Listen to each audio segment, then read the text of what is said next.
मित्रों, कल हाथरस जनपद के सिकंदराबाद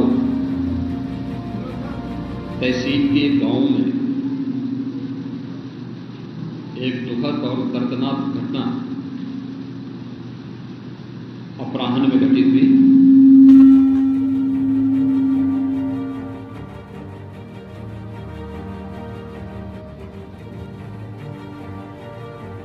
इस पूरी घटना के तह तक जाने के लिए शासन स्तर पर हम लोगों ने कल भी जो व्यवस्था बनाई थी, लेकिन प्रथम दृष्टया हम लोगों का यह था कि पहले राहत और बचाव के कार्य को आगे बढ़ाया जाए।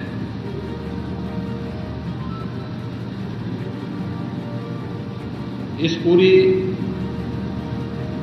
जो अभी हादसा है, इस हादसे में 121 श्रद्धालुओं की मृत्यु हुई, जो उत्तर प्रदेश के साथ साथ हरियाणा, राजस्थान और मध्य प्रदेश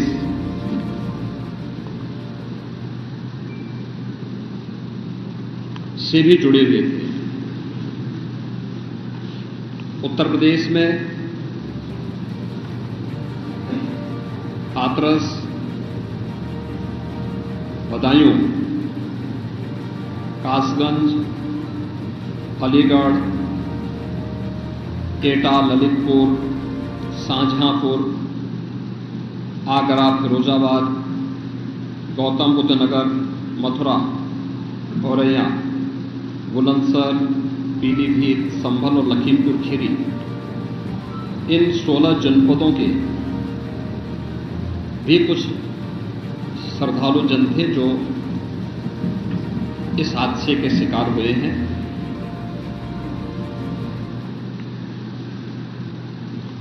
एक 121 में से 6 मृतक ऐसे थे जो अन्य राज्यों से थे, जिनमें ग्वालियर मध्य प्रदेश से 1 थे, हरियाणा से 4 थे और राजस्थान से 1 थे।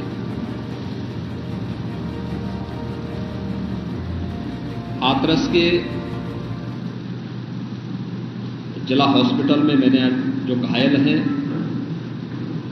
31 ऐसे घायल हैं जो हाथरस, अलीगढ़, एटा और आगरा के हॉस्पिटल में जिनका उपचार चल रहा है और उसमें लगभग सभी आउट ऑफ डेंजर है।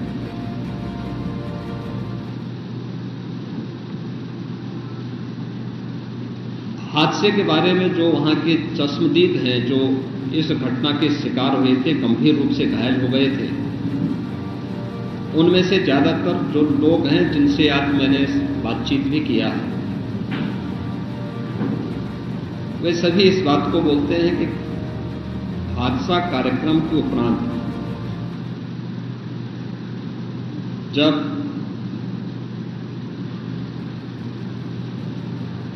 इस कार्यक्रम में जो सज्जन वहां पर अपना उपदेश देने के लिए आए थे,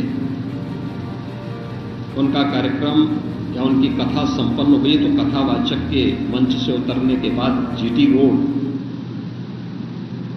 में जैसे ही उनका काफिला आया था तो उन्हें छूने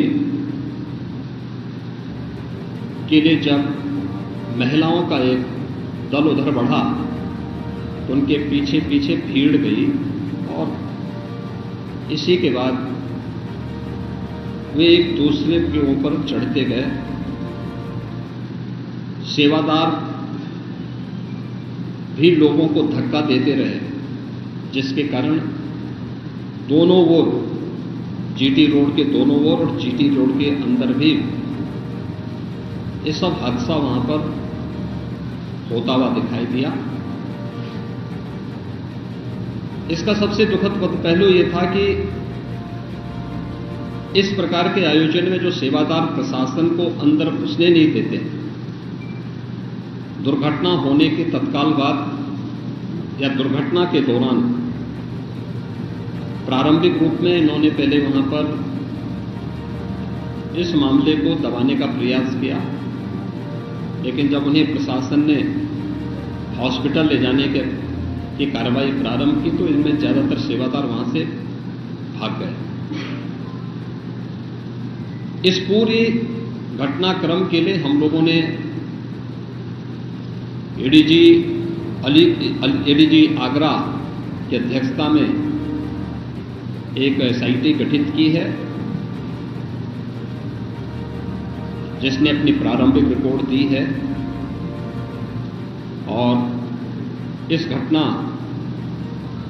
की तह में जाने के लिए उनसे कहा गया है। बहुत सारे ऐसे पहलू हैं जिन पर जांच होनी बहुत आवश्यक है। अब तक प्रथम दृष्टया जो थी हमारी कार्रवाई ये थी कि राहत और बचाव के कार्य को आगे बढ़ाने के बाद आयोजकों को पूछताछ के लिए बुलाना, घटना के बारे में, हादसे के कारणों के बारे में उनसे भी पूछताछ करना और फिर घटना की लापरवाही और जिम्मेदारों की जवाबदेही भी इसके लिए तय करना, जिसके लिए पहले से ही एफआईआर यहां पे दर्ज हो चुकी है। इसके लिए कार्रवाई आगे बढ़ रही है। हम लोग इस बात को किसी भी प्रकार से डिनाई नहीं कर सकते।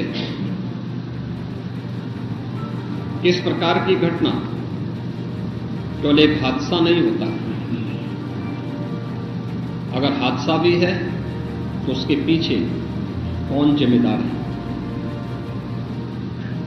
और अगर वह घटना घटित हुई है तो इसके पीछे हादसा नहीं तो साजिश किसकी है, कौन इसके पीछे है। इन सभी पहलुओं को लेकर के राज्य सरकार ने तय किया है कि हम इसका एक जुडिशियल इंक्वायरी भी करवाएंगे और जुडिशियल इंक्वायरी हाईकोर्ट के एक रिटायर्ड जज की अध्यक्षता में होगी, जिसमें प्रशासन और पुलिस के भी रिटायर्ड सीनियर अधिकारियों को रख करके इस पूरी घटना की तह में जाकर के जो भी इसके लिए दोषी होगा उन्हें इसकी सजा देना और इस प्रकार की घटना की पुनरावृत्ति न हो, इनके बारे में एक सुझाव और एक एसओपी उनके माध्यम से बनाई जा सके, जिसे आगे इस प्रकार के किसी भी बड़े आयोजन में लागू किया जा सके। यह हम लोग सुनिश्चित करेंगे। और मैंने यहां पर भी हाथरस में भी और सिकंदराराव के घटनास्थल का मैंने दौरा किया, यद्यपि वहां काफी बारिश थी, और वहां जाकर के मैंने एक बार उसको देखने का प्रयास किया है। यद्यपि प्रशासन ने पहले से इसके मैप भी बना के तैयार किए थे, वो भेजे भी थे, लेकिन हादसे के कारणों की प्रारंभिक व्यवस्था देखी जा सके इसको देखने के लिए वहां पर मैं स्वयं गया था। और हमारे 3 मंत्री यहां पर कल से ही कैंप कर रहे थे। मुख्य सचिव और पुलिस महानिदेशक भी यहां पर कल से ही कैंप कर रहे हैं। सीनियर अधिकारीगण भी यहां पर पुलिस और प्रशासन के अधिकारीगण यहां पहले से ही कैंप करते हुए इस पूरी घटना के लिए जिम्मेदारों की जवाबदेही तय करने की भी दिशा में आगे कार्रवाई की जा रही है, जिसमें कुछ विशेष दल बनाए गए हैं, जिनमें अलग अलग जनपदों में उनकी कार्रवाई अब प्रारंभ होगी और प्रारंभिक जांच के बाद आगे की कार्रवाई को हम लोग आगे बढ़ाने का कार्य करेंगे। यह यहाँ की घटना के बारे में था और जुडिशियल इंक्वायरी के बारे में आज ही इसके नोटिफिकेशन शासन के द्वारा भी जारी हो जाएंगे।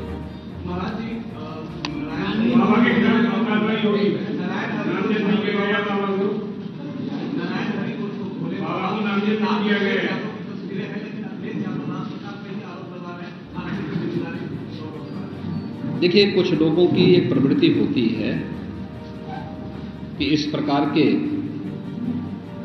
दुखद और दर्दनाक घटनाओं में भी वे राजनीति ढूंढते हैं, और ऐसे लोगों की ये फितरत है कि चोरी भी और सीना चोरी भी। यह हर व्यक्ति जानता है कि सज्जन के फोटो किसके साथ में है, उनके राजनीतिक संबंध किनके साथ जुड़े हुए हैं।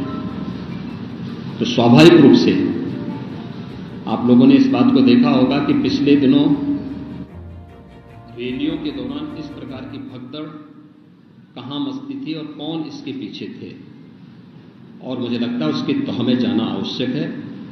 जो लोग निर्दोष लोगों के जीवन के साथ खिलवाड़ करते हैं और उनकी जवाबदेही भी इसके साथ तय होगी।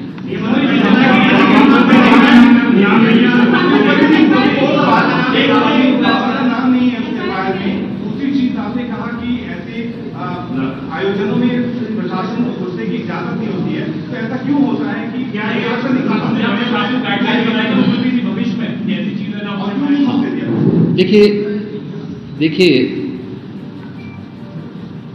प्रशासन प्रथम दृष्टया ये मान के चलता है कि धार्मिक आयोजन है, उनके सेवादार इस प्रकार के आयोजनों की जिम्मेदारी अंदर से स्वयं निभाएंगे। और बड़े बड़े आयोजन होते हैं, ऐसा नहीं कि ना होते हो। सावधानीवश वहां पर फोर्स प्रशासन तैनात करता है, लेकिन आउटर रिंग में उनकी फोर्स होती है। अंदर अगर आप देखेंगे तो उनके स्वयंसेवक के सेवादार ही इस पूरे व्यवस्था का संचालन करते हैं, उनकी देखभाल करते हैं। और जहां पे भीड़ अनुशासित होती है, धार्मिक और आध्यात्मिक श्रद्धा भाव के साथ लोग जहां आते हैं, वहां पर भीड़ अनुशासित भी रहती है।